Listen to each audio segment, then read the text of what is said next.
Baik, selamat bertemu.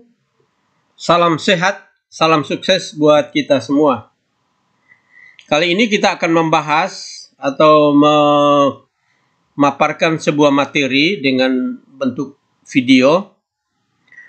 Pengoperasian CX Programmer atau aplikasi software yang dipakai untuk memprogramkan PLC dalam program ladder. Ya, jadi pengoperasian CX Programmer ini itu sangat penting kita ketahui. Kenapa? Karena kita menggunakan PLC itu atau PLC itu untuk memprogramkan atau mengontrol rangkaian-rangkaian pada industri atau rangkaian-rangkaian operasional pada industri. Seperti pada video saya yang lalu, saya sudah pernah membahas pengoperasian beberapa aplikasi pembuat atau pemrograman ladder. Kali ini kita akan bahas khusus tentang pengoperasian, mulai dari pengenalan sampai pengoperasian sederhana CX Programmer.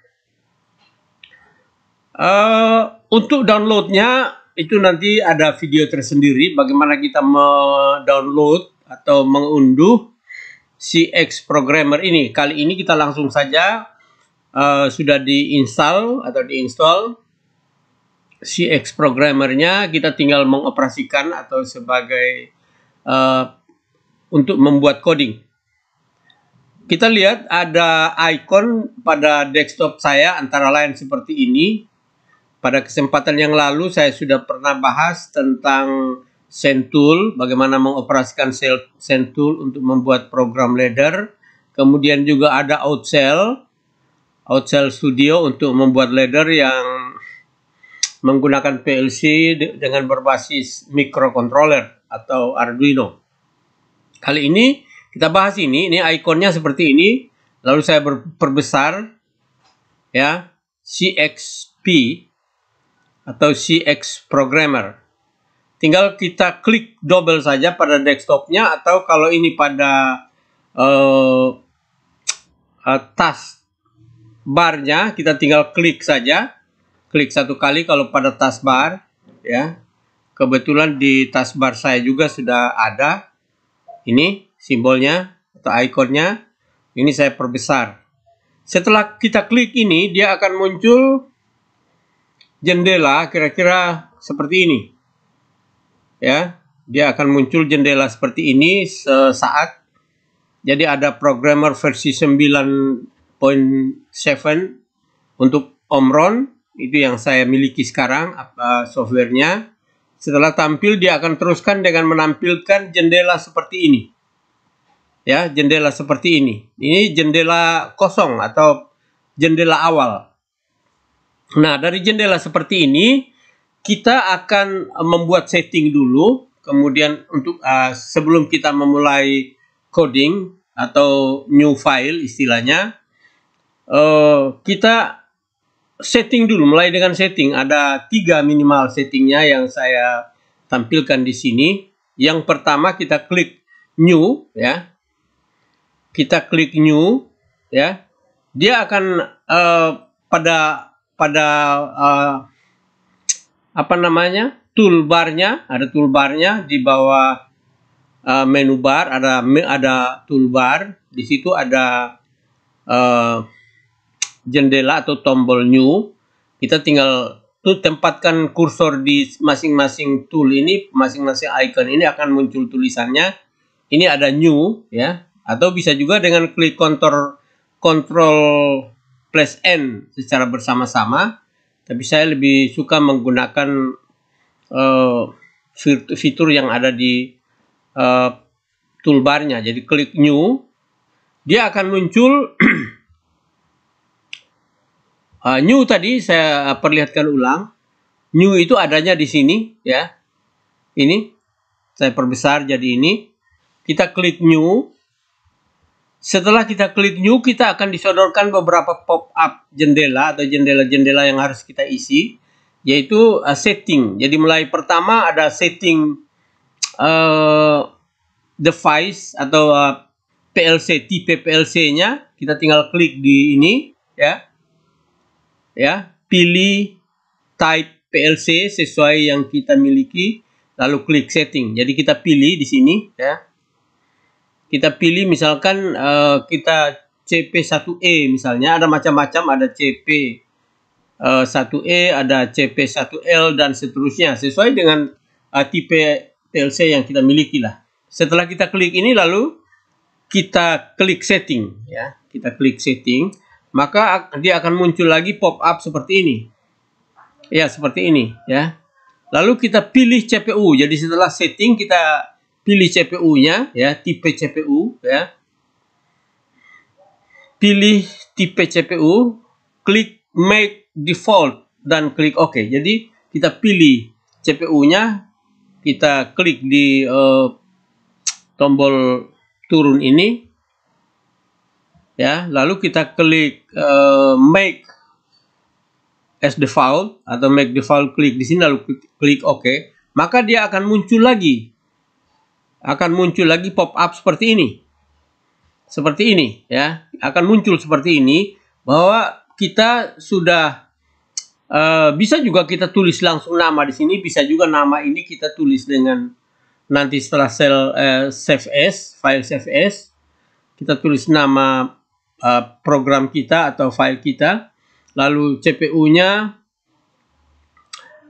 tipe device type atau device tipe device CP1E, ya. Kemudian setelah itu sudah setting, lalu kita pilih, kita klik ini, baru kita pilih lagi, lalu OK. Jadi karena kita sudah pilih di atas, tinggal kita klik OK saja di sini, ya. Itu walaupun itu pengoperasian pertama, tapi sering kita harus mengulang pekerjaan ini setiap kali kita mulai file baru. Jadi kita klik OK, lalu dia akan muncul jendela kerja atau lembar kerjanya dari CX programmer ini seperti ini, ya. Dia akan tampilkan ini lengkap. Nah, ini semua, ya, ada penjelasannya. Sebenarnya juga sama, di atasnya ini ada apa namanya? Ada title bar paling atas. Kemudian di bawahnya ada menu bar, kemudian berikutnya di ini ada mulai dari atas ini ada berapa baris ini, kira-kira 4 baris. Itu toolbar. Jelasnya saya perjelaskan seperti ini. Ya. Jadi masing-masing ini ada, saya sudah berikan nama. Ada title bar, ada menu bar, ya. Mulai dari file, edit dan sebagainya. Kemudian ada toolbar mulai dari new, save dan sebagainya. Kemudian ada project tree atau pohon proyek atau semacam folder di sini. Kemudian berikutnya ada di bawahnya section atau bagian-bagian detail daripada program kita. Kemudian ini ada lembaran di sini, area ini disebut dengan project workspace, ya, workspace ini. Sini kemudian ada input, output, command bar. Biasanya yang paling bawah ini atau yang bawah dari lembar kerja. Kemudian ada 15 ini nanti kita jelaskan pada berikutnya, yaitu sebenarnya output window pada 15. Nanti kalau sudah ada programnya baru kelihatan. Kemudian di atas ini yang penting, di paling kanan, paling kiri dari lembar kerja ini ada yang namanya rung number atau rung number atau nomor rung, mulai dari 0, 1 dan seterusnya ke bawah, beberapa baris tergantung programnya. Kemudian ada bar ini yang vertikal ini, yang letaknya, yang diletakkan atau diisi oleh rung number ini namanya rung header atau kepala rung atau rung, lembaran rung. Kemudian ada yang warna kuning ini ada program address, ya. Kemudian ada garis tebal paling kiri dan paling kanan, ya. batas kiri dan batas kanan, ini juga bisa diperpanjang sebenarnya. Itu namanya bus bar atau power rail positif kalau di sebelah kiri. Di sebelah kanan ini adalah power rail negatif. Power rail negatif. Nah, itu penjelasan tentang penampilan jendela daripada CX program ini. Ini perlu diketahui. Penjelasannya nanti pada pembuatan program nanti kita akan lebih mendalam tentang sifat masing-masing. Jadi di sini ada di toolbar ini ada macam-macam, tapi yang paling sering kita gunakan yaitu ada inputnya, mulai dari normal open kontak atau normal open, kemudian ada normal close dan seterusnya. Kemudian ada garis horizontal, kemudian ada output dan sebagainya. Nanti pada saat kita membuat program akan dijelaskan lebih mendalam tentang ini, atau penggunaan ini akan lebih mendalam karena memang sudah pasti sering kita gunakan. Kemudian kita mulai coding. Coding ini sudah pasti, ini kali ini pada pengoperasian ini saya hanya coding yang sangat rangkaian yang sangat sederhana saja, yaitu satu sensor dengan satu output lampu misalnya, bagaimana menghidupkan lampu. Kita mulai coding ini sudah pasti nanti codingnya ini banyak sekali caranya, banyak sekali fasilitas atau simbol-simbol yang digunakan sampai mnemonik dan sebagainya yang pernah saya jelaskan pada program yang lalu, pada video yang lalu.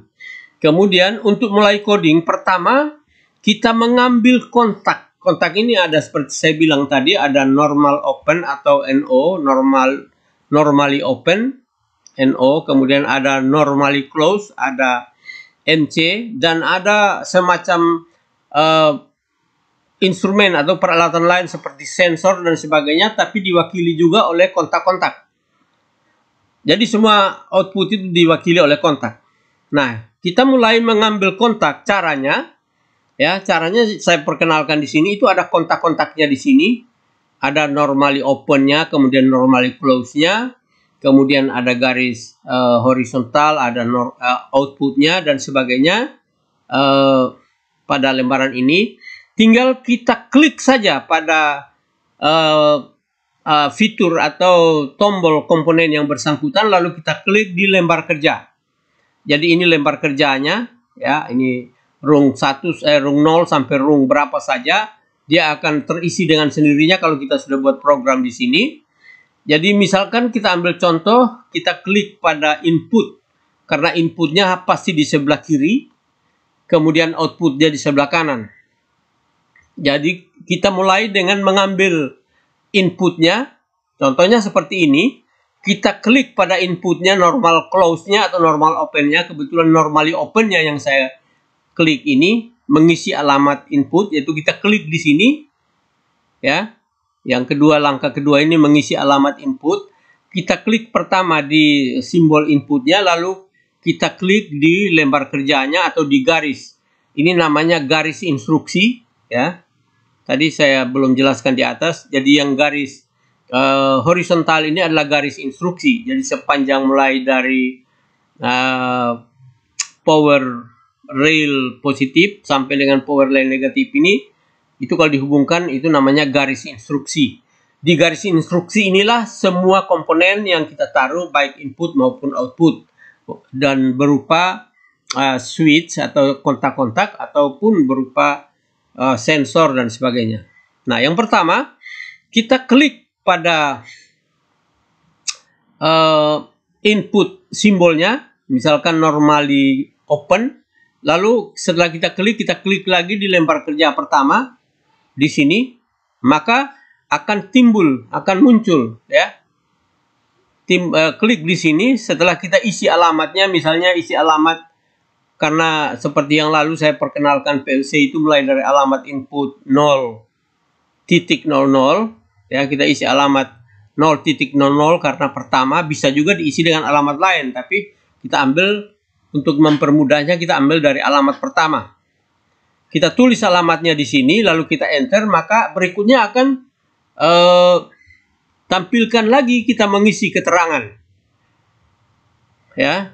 Jadi berikutnya kita memberi keterangan. Jadi setelah kita mengisi alamat 0.00, ditampilkan lagi jendela atau kolom atau baris seperti ini untuk kita mengisi keterangan. Misalkan tombol yang di atas tadi kita gunakan sebagai tombol on misalnya, entah dia tombol on switch, bersifat switch atau berupa sensor, itu sama saja simbolnya, yaitu dengan kontak normally open. Nah, kita tulis on, ini adalah merupakan keterangan. Setelah ini baru kita enter atau OK, muncul seperti lambang ini. Jadi seperti ini. Dia akan muncul seperti ini, ya. Nanti penjelasan detailnya nanti detailnya akan kita jelaskan pada saat kita menulis program yang lebih kompleks. Nah, setelah itu kita mengambil output. Mengambil output sudah pasti letaknya pada power rail negatif, jadi paling kanan. Kita klik di sana sama seperti kita mengambil input tadi. Klik di sana, lalu kita tulis alamatnya. Alamatnya misalkan 100, kita tulis, baru keterangannya misalnya lampu. Sama seperti pada input tadi. Dia akan tampil seperti ini. Lalu berikutnya kita hubungkan antara kontak input dengan outputnya dengan cara klik pada garis ini, pada garis horizontal ini, lalu klik di masing-masing ini, dia akan tersambung dengan sendirinya. Ya, dia akan tersambung dengan sendirinya seperti ini. Jadi menghubungkan input dengan output, klik pada horizontal line dan klik di garis instruksi. Jadi kita klik seperti ini. Nah, ini menunjukkan bahwa satu rung sudah selesai. Taunya sudah selesai dengan berubahnya warna garis ini menjadi warna hijau. Tadinya warna merah kalau belum lengkap. Ya, jadi ini warna merah ini karena belum lengkap satu rung ini. Ya, kalau satu rung ini sudah lengkap, dia akan berubah warna merah ini menjadi warna hijau. Seperti yang kita lihat di bawah ini. Ya, jadi warna hijau berarti satu rung ini sudah bisa berjalan dan sudah bisa dijalankan oleh program, oleh komputer, ya, oleh PLC. Nah, satu rung ini sudah menggambarkan bahwa satu kontak, walaupun kontak itu dibuat dari switch, sifatnya switch, atau bisa juga sensor, menghidupkan satu lampu. Ya, pada kesempatan yang lalu atau pada video yang lalu saya sudah jelaskan di mana kita menggambarkan diagram hard wiring pada diagram relay. Saya sudah pernah jelaskan itu. Jadi ini satu garis, satu sirkuit, ya, satu sirkuit. Nah, kalau sudah seperti ini kita sudah bisa menjalankan programnya, ya. Kita sudah bisa menjalankan. Namun sebelum kita jalankan, kita simpan dulu file save as dengan nama apa, misalnya terserah kita. Karena ini pengoperasian, saya kasih nama file save as pengoperasian program atau CX program, saya taruh begitu. Jadi setelah ini kita simpan. Setelah kita simpan, tiba gilirannya kita membuat simulasi. Ya, kita membuat simulasi, jadi kita simpan di folder mana terserah kita. Kita sudah simpan. Lalu kita menguji coba atau membuat simulasi. Ya, langkah ketujuh itu menguji coba atau membuat simulasi. Kita tinggal klik saja di simulasi, ya. Di sini ada simulasi, ya. Di menu barnya kita klik di simulasi, lalu kita klik work online, ya. Work online. Kita klik work online, simulasi work online. Dia akan tampilkan, jadi pada garis pada program seperti ini atau ladder seperti ini, dia akan tampilkan setelah work online, dia akan tampilkan aliran arus ditandai dengan warna hijau hanya sampai pada kontak ini. Kenapa? Karena kontak ini belum kita on-kan. Kalau kontak ini kita on-kan, maka garis hijau ini atau aliran arus ini akan mengalir dan lampu menyala. Ya, dan lampu menyala. Dalam simulasinya seperti itu. Nah, cara meng-on-kan kontak ini, caranya dengan klik kanan di sini, lalu ini cara meng-on-kannya, kita klik kanan pada simbol tombol on dan pilih set on, ya. Pilih set on, kita lihat di bawah. Ya, kita klik kanan pada simbol ini, simbol yang ini tadi. Kita klik kanan, kita pilih set on. Ya, kita klik set on-nya, kita klik pada on-nya, pada set. Nah, setelah itu dia akan menampilkan garis hijau yang penuh. Artinya lampunya sudah menyala. Ya. Nah, ini. Jadi, rangkaian ini sudah sukses dibuat, disimulasikan. Berarti sudah terhubung, arusnya mengalir dari dari bus bar sebelah kiri ke bus bar sebelah kanan. Jadi kontaknya sudah ini, lalu lampunya menyala. Berarti simulasinya berhasil, ya.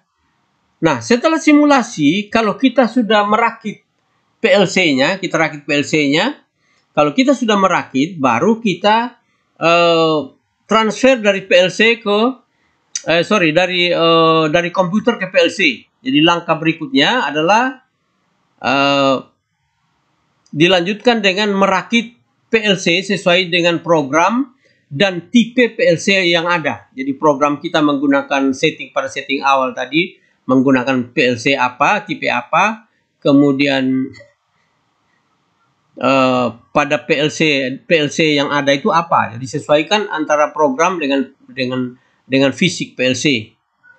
Nah, setelah dirakit, cara merakitnya, secara sketch atau bagan saya buat seperti ini. Jadi COM-nya kita masukkan ke positif dari power supply-nya, kemudian dihubungkan juga dengan dari sensornya ada positifnya, kita hubungkan jadi satu, lalu kita hubungkan ke COM. Kemudian untuk alamatnya kita ambil dari kabel output daripada sensornya, kita masukkan ke alamat 0.00. Kemudian yang satunya adalah ke negatif. Jadi negatif, positif, lalu outputnya masuk ke alamat dari sensor. Rangkaiannya sangat sederhana seperti ini. Ya, pada pelatihan yang lalu yang diadakan oleh Pak Anton yang memberikan kita pelatihan itu seperti ini. Kemudian outputnya, ya, saya hubungkan ya dengan sebuah lampu. Cara menghubungkannya dari alamat 100 ya. Ini kebetulan saya pakai titik-titik saja karena tidak wajib di 100, bisa saja 101 atau 02 dan seterusnya. Tidak masalah karena walaupun ini di alamat 00, di sini tidak perlu harus 00.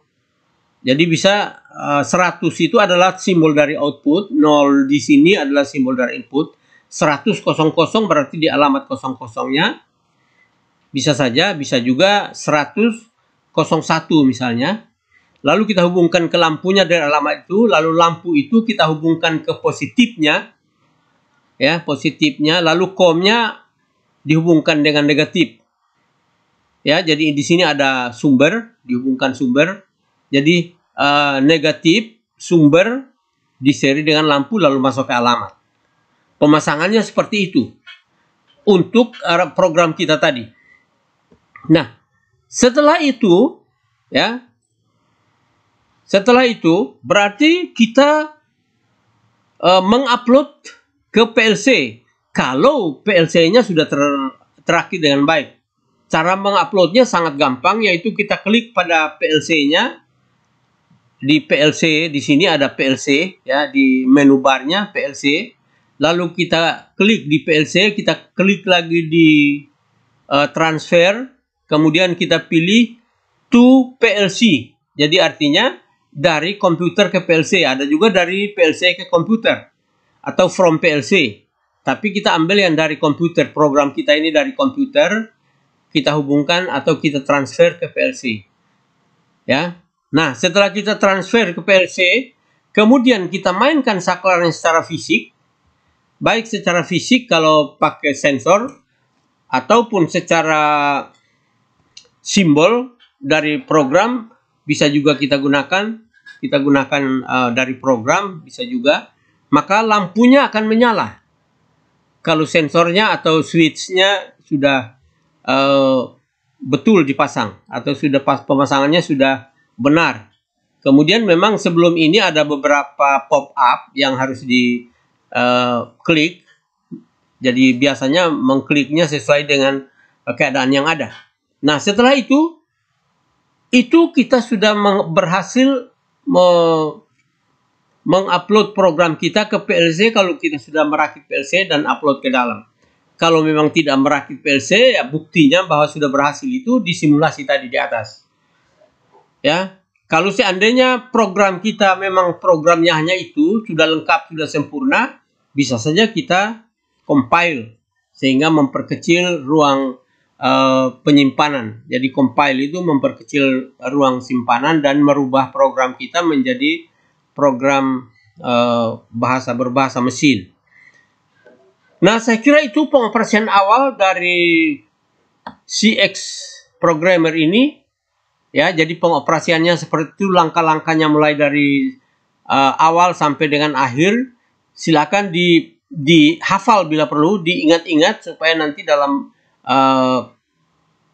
membuat coding sampai mengupload program ke dalam PLC, kita sudah tidak bingung lagi.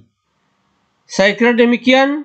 Jadi nanti dalam coding-coding selanjutnya akan saya berikan yang lebih ribet, lebih rumit, supaya kita terbiasa dengan menggunakan kontak input baik normally open, normally close maupun output dengan coil atau dengan beban langsung atau lampu.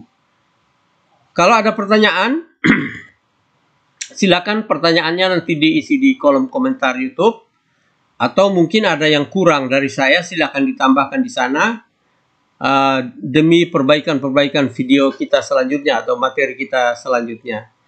Saya kira itu. Sekali lagi, video berikut saya berikan tantangan kepada kita semua. Silakan mengoperasikan CX program ini untuk membuat coding lampu cerdas cermat. Berapa grup saja silakan.